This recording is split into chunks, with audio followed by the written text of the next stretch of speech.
You have whispered the same prayer 1,000 times. You poured every ounce of humility and desperation into the void, waiting for a signal. But what came back? Not a test of faith, not divine timing, just a heavy, suffocating silence. Deep down, a frequency is vibrating in your gut, telling you that something is wrong. Listen to that instinct. That silence isn't a rejection, it is a system error. Your frustration is not a sin, it is a signal. It is your internal guidance system alerting you that the software is corrupted. An infinite creator does not require your degradation to validate its power. That narrative is a firewall designed to keep you on your knees, looking for a door that doesn't exist. You're trying to unlock a digital vault with a rusted iron key. You have been trained to stand outside the gates of reality as a beggar, hoping a distant authority decides to throw you a scrap. But the ancient Gnostic codes, the files deleted from the public canon, reveal a terrifyingly simple truth. Prayer is not a petition, it is a mechanic. There is a hidden operating system beneath this reality used by the monad consciousness.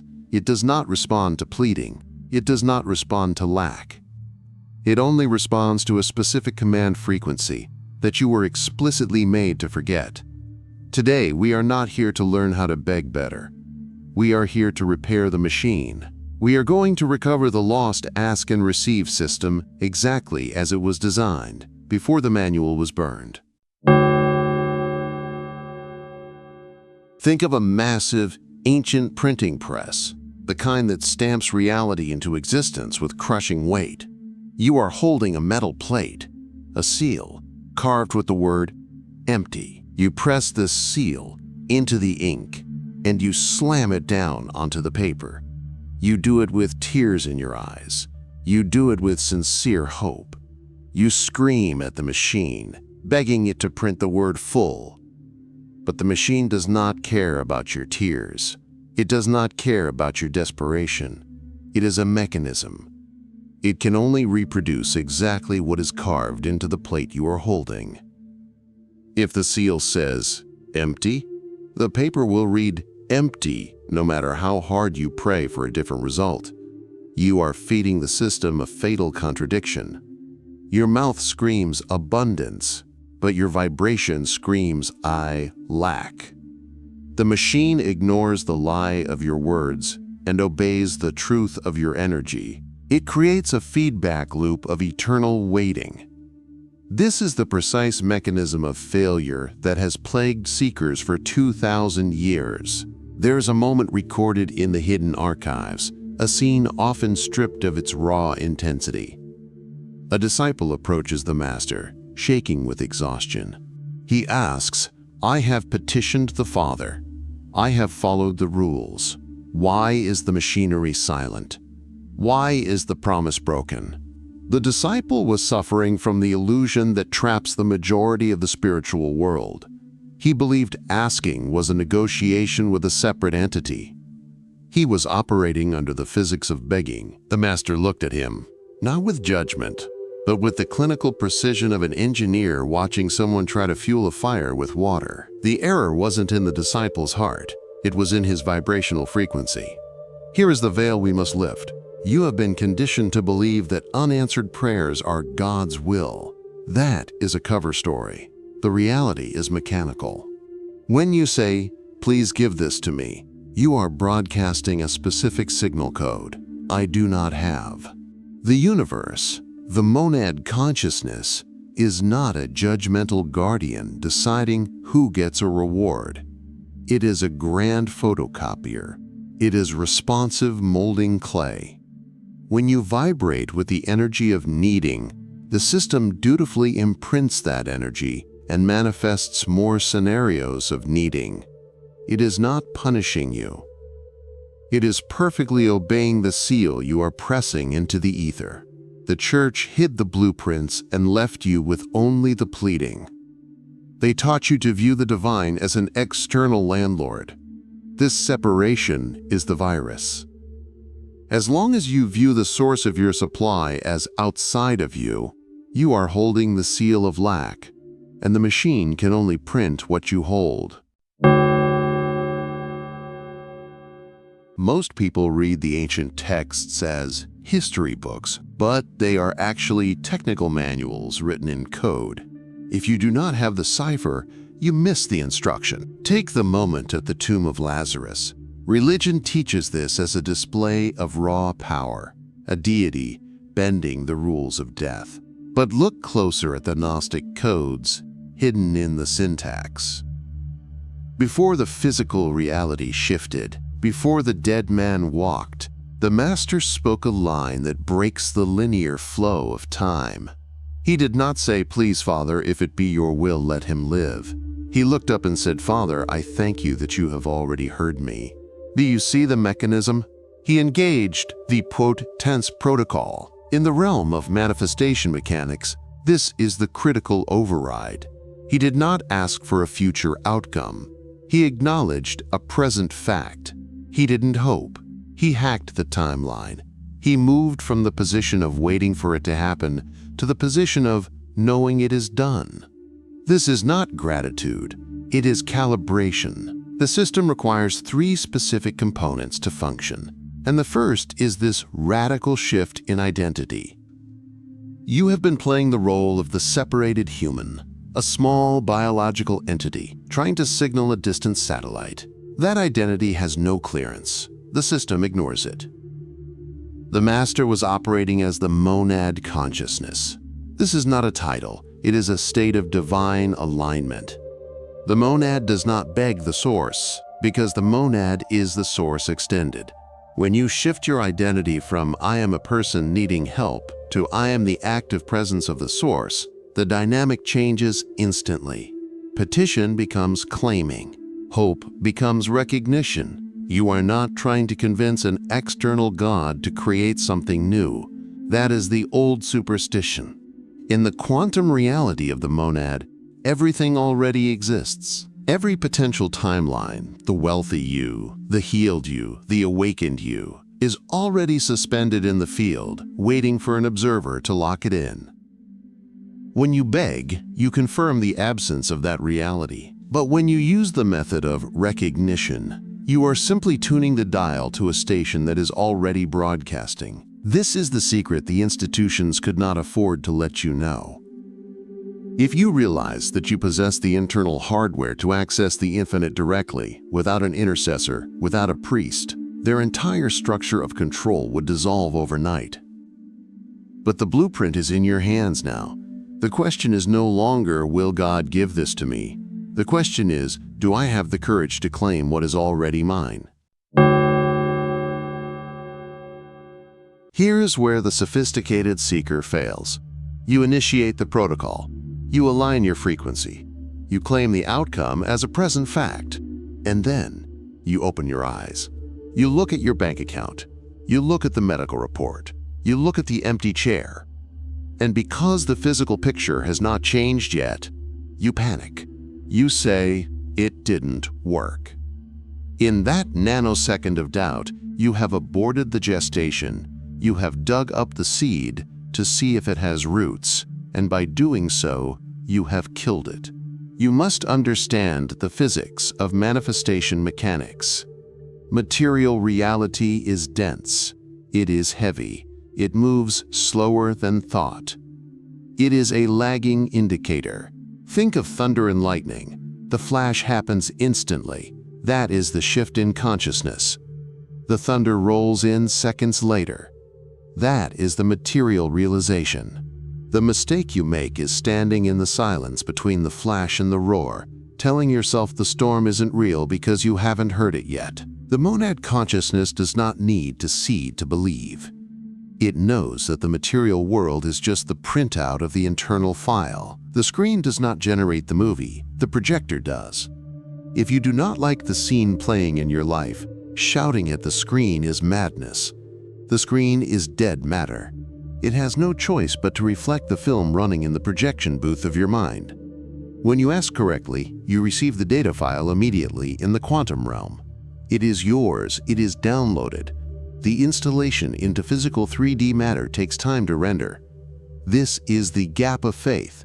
It is not a test of your patience. It is a buffering period for reality to rearrange itself around your new frequency.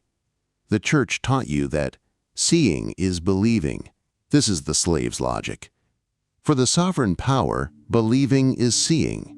You must hold the internal reality so intensely that the external world feels like a hallucination until it catches up. You do not wait for the screen to change the movie. You change the reel, sit back, and wait for the light to hit the canvas. The delay is not a denial. It is just the density of this dimension bending to your will. Do not cancel the order just because the delivery truck is still around the corner. Knowing the mechanics is not enough. You must operate the machine. The greatest danger you face now is your own biology. Your nervous system is addicted to the chemistry of stress, waiting, and wanting. To override this, we must bypass the analytical mind and speak directly to the monad consciousness through the body. We are going to execute a protocol shift right now. This is not meditation. This is a recalibration. Wherever you are, stop the frantic momentum of your day. Identify the specific reality you have been begging for. The health, the money, the person. Now, catch yourself. Notice the texture of that desire. Does it feel like a heavy weight in your chest? Does it feel like a sharp hunger? That is the frequency of lack. That is the empty seal. We are going to flip the polarity. Imagine that this desire has already been granted. Not 5 minutes ago, but 5 years ago. It is old news. It is dusty. Do not try to get excited. Excitement is a trap. Excitement implies you are surprised it happened. Excitement implies separation. Think about it. You do not hyperventilate when you drink a glass of water. You just drink. Treat your desire with that same casual indifference. Normalize the miracle until it feels mundane. That is the secret frequency of possession. You want the opposite. Make it boring. Boredom implies ownership. You are not excited about your shoes. You just wear them. You are not excited about air. You just breathe it. Feel the boredom of safety. Now, take a deep breath. Not a shallow breath of anxiety, but the long, slow exhale of relief. That specific sensation, that loosening of the shoulders, that unclamping of the jaw, is the chemical signature of having. The monad speaks the language of relief. Hold this sensation for 10 seconds. Do not think about how it happened. Just inhabit the physical memory of the result. By doing this, you are hacking the simulation. You are telling your subatomic field that the event has already occurred. This is how you hold the line during the lag. When doubt creeps in, do not argue with it. Simply return to the anchor. Return to the breath of relief. Return to the knowing that it is done. Here is the warning that usually comes too late. When you start operating this system, when the monad consciousness clicks into place and reality begins to bend around you with frightening consistency, you will not be applauded. You will be targeted. The world around you is largely populated by what the ancients called hylics, matter-bound consciousness. They are programmed to struggle. They find comfort in the unpredictability of luck. They are addicted to the narrative of the victim. When they see you walking through walls they have been banging their heads against for decades, they will not ask you for the key. They will accuse you of the ultimate sin, arrogance. They will say, "Who do you think you are to command reality? You are playing God." Ignore them. They are not attacking your ego. They are defending their own prison. To a prisoner who loves his chains, a free man looks like a criminal. Do not dim your light just to make their darkness comfortable. You owe them your example, not your apology. This is the friction point where most seekers collapse back into conformity. But you must understand, operating the mechanics of the universe is not arrogance. It is divine alignment.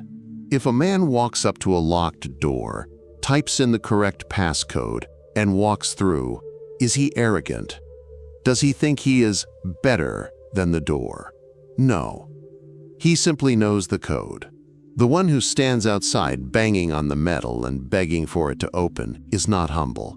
He is uneducated. You are not special because you are lucky. You are dangerous because you are informed. This is the precise reason the institutional structures burned these texts. They realized that a pneumatic, a human with the activated spark, who knows how to ask and receive directly from the source, renders the middleman obsolete. If you can feed yourself from the infinite, you cannot be controlled. If you can heal your own reality through frequency, you cannot be sold a cure. The system was hidden not to protect God from you, but to protect the hierarchy from your sovereign power. They needed you to believe that the monad was a distant king, not the very fabric of your own existence. But the secret is out. You have the hardware. The only question left is whether you will apologize for using it, or if you will finally step into the cockpit and fly the ship. Tonight, the begging ends. The negotiation ends. You are stepping out of the waiting room and into the control center. You now understand that the silence you feared was never empty. It was simply waiting for a command authorized by the correct frequency. The monad consciousness is not a master you serve. It is the engine you drive. Before you return to the noise of the world, let us lock this frequency in. Close your eyes for one final second and repeat this internal mantra. I do not ask to receive. I align to allow. I am not the echo. I am the voice. It is done. Feel the weight of those words. That is the feeling of the seal pressing into the wax. If you are ready to explore the deeper chambers of this lost knowledge, if you want to uncover the rest of the hidden legacy that was kept from you, make sure you have joined this channel. We are recovering the library one page at a time, and you do not want to be left outside when the next door opens. Now seal this contract in the physical realm. Go to the comments below and write these exact words. I possess the code. Do not just type it. Etch it. Let it be the first decree of your new reality. Let the algorithm and the ether know that the sleeper has awakened. The machine is listening. The simulation is yours.